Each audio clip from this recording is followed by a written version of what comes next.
Good afternoon on what is a cool, grey and overcast day. It is Friday the 18th of November and I've got a stack of parcels to unbox. And a nice hot cup of tea.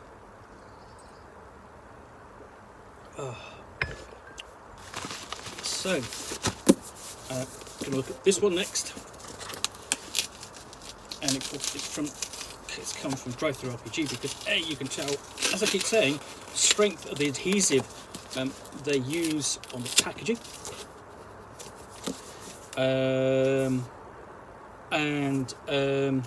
what I have got here is two books, and they have both come off the Jonstown Compendium. The Jonstown Compendium is the community content program for RuneQuest, Roleplaying, and Glorantha, Glorantha in general, and what is called Quest Worlds now, but was Hero Quest, and also 13th Age Glorantha.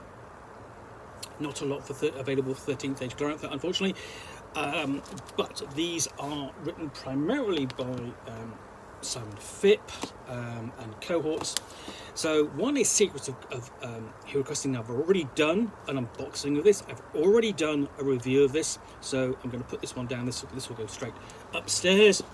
The other one I have is Secrets of Doraster.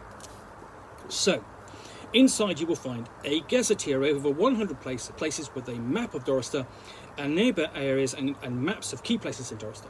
Descriptions of 40 personalities, both of Doraster and the surrounding borderlands. 25 types of monsters, of animals, vegetable and mineral types. Write-ups of 9 organisations. RuneQuest write-ups of 8 cults, including adapting the cult of Humak to Doraster.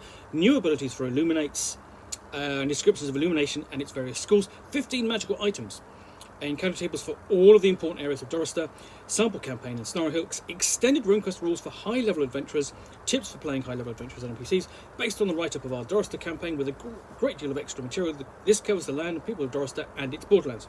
Warning, Doraster is the most horrible part of Glorantha, a cursed land full of terrors. Secret Doraster deals with extreme horror, with topics including violence, cannibalism, seduction, forced matings, ritual sacrifice and the liberal use of acid. And I don't mean the drug, I mean, you know, the dissolving kind of acid. I'm pretty much sure what they mean. Please do not purchase this if these themes might cause offence. So be warned. Now, this, like all of the content on the Jonstown Compendium, is fan-driven. It's fan-created. It falls under the category of your Glorantha may vary. And you can take this, adapt it to your campaign, use it as you will, or you can completely ignore it because it's not official. It's entirely up to you.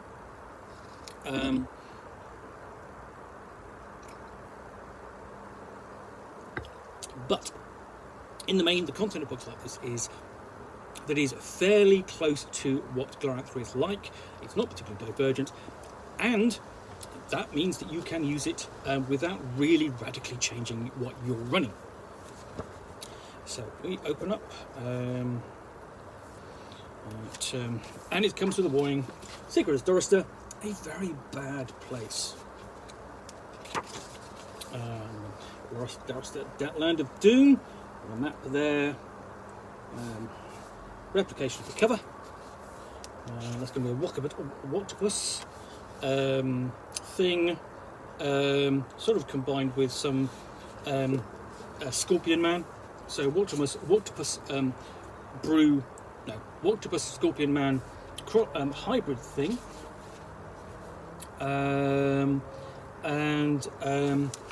this starts here. We're looking at the nature of the campaign that the authors ran. At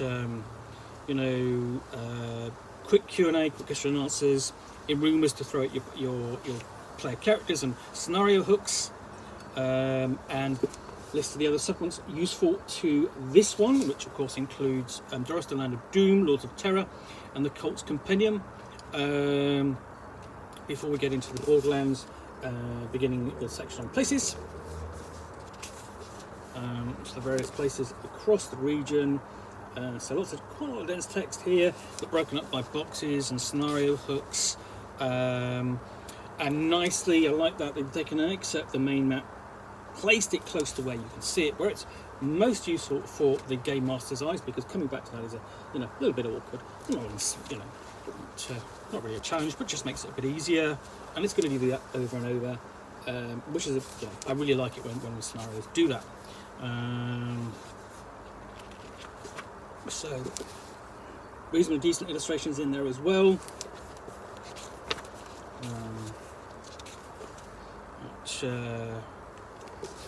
Just more and more of the same. Just go through the paces, encountering things like at the good place. You might encounter a chaos nymph. Travel to the Devil's Nose. And we have myth and legend, an account there of from the first son, one of the oldest, most powerful trees of Hellwood, son of a great tree.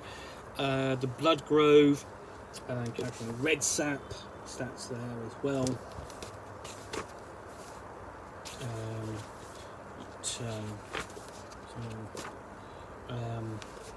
Running into the Never Dead, sort of like definitely a place on humanity you're going to run off to. Poison Thorn Woods, so even a vile version of the woodlands as well. Statue Garden, so then we get on to Chaos Nests.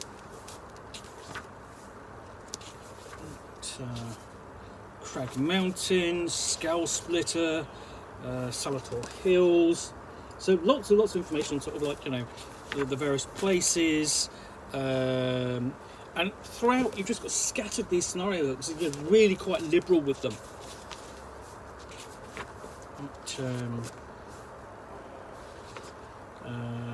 Arcot's Black Pool.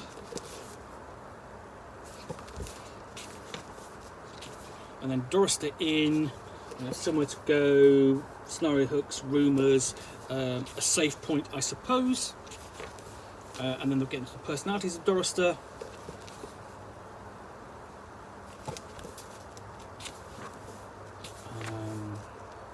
Including Chaos Hounds.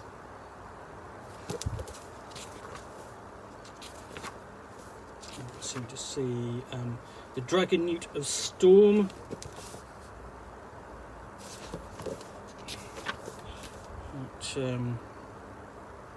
Dresshala, Dressalar, the Giant King of Never Dead, including a 16 meter giant vampire, golden eagle, a ghoul king.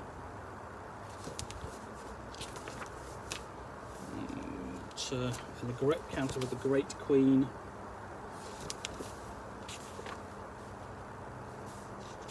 And then a greater Hydra. How many heads? Definitely more than from the atypical 9. The Mistress of Light, Guardian of the Fires of Heaven. So there might be forces of sort of like of good as well. And then we do occasionally have things like just spotted this. So that comes at the end with a scenario hook. But after that, we've got author's commentary as well. That's useful. He's just giving a bit more of his opinion.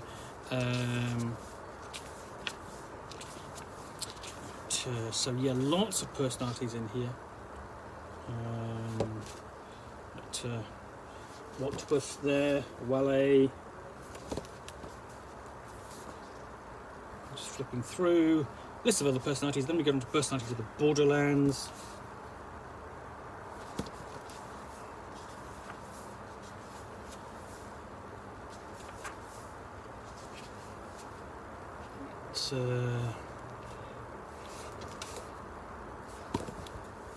Lady Donna, Miro,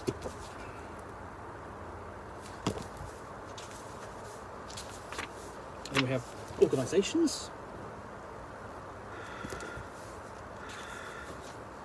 the Brew Legion and other Brew Legions, and this section will probably work well with the Legion supplements, which is a huge collection of brew, vile creatures.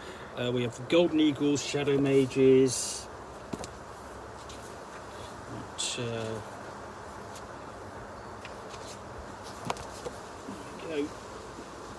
you just see some of the disadvantages of Shadow Mages, and it's just getting a bit blustery out here. And then we've got, if that's not enough, we've got personalities, organisations. We have a bestiary, including flying, failings, fiends, ghouls, giants, lesser, giants, true, harpies, jacklings, naiads, spiderlings, spirit warriors.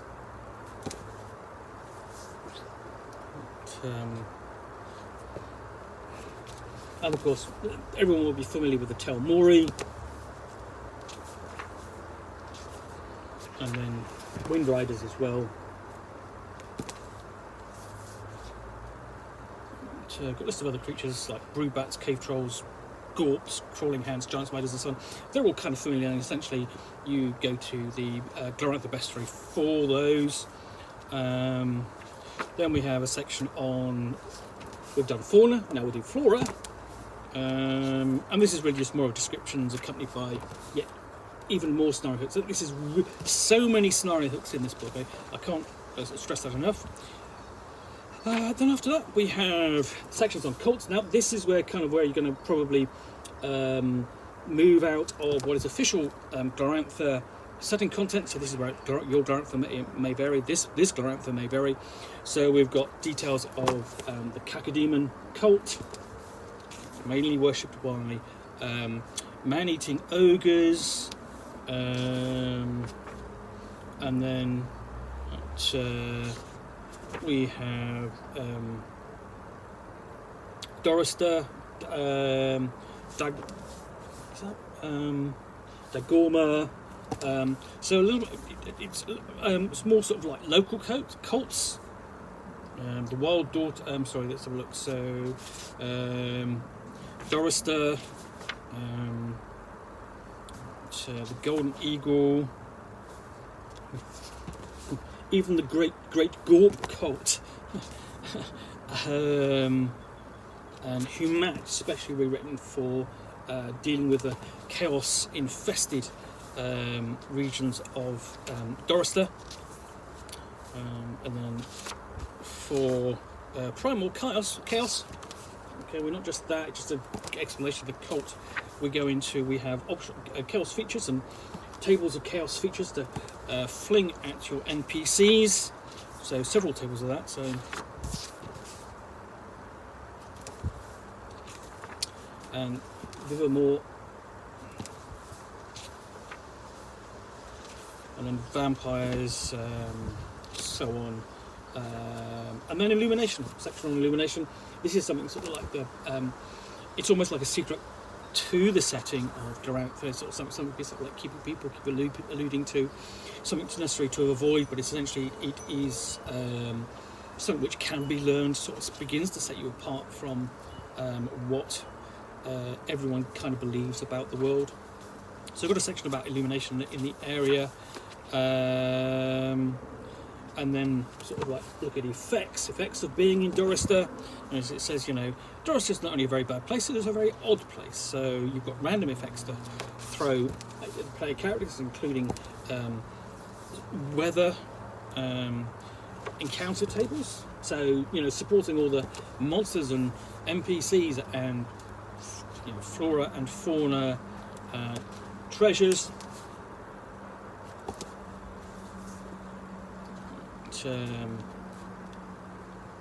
And then miscellaneous, and there we have a looks to be an Argonaga trader,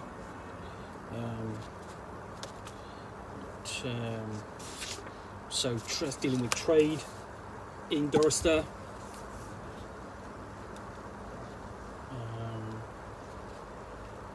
and then looking at campaigns here at the end.